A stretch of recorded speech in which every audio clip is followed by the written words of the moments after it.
আল্লাহ বলেছেন অন্যায় যে করে আর অন্যায় যে মুখ বুজে সহ্য করে দুজনের সমান দায়ী। আজ মুখ বুজে এই শয়তান সন্ত্রাসীদের সকল অন্যায় অত্যাচার আপনারা সহ্য করছেন, কারণ আপনারা সবাই হয়ে গেছেন স্বার্থপর। আপনারা ভুলে গেছেন এ দেশের মানুষ একদিন সংঘবদ্ধ হয়ে এই দেশ স্বাধীন করেছিল, লক্ষ প্রাণের বিনিময়ে অর্জিত হয়েছিল এ দেশের স্বাধীনতা।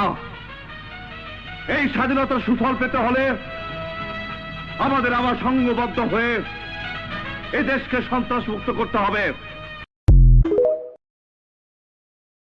আল্লাহ বলেছেন অন্যায় যে করে আর অন্যায় যে মুখ বুজে সহ্য করে দুজনের সমান দায়ী।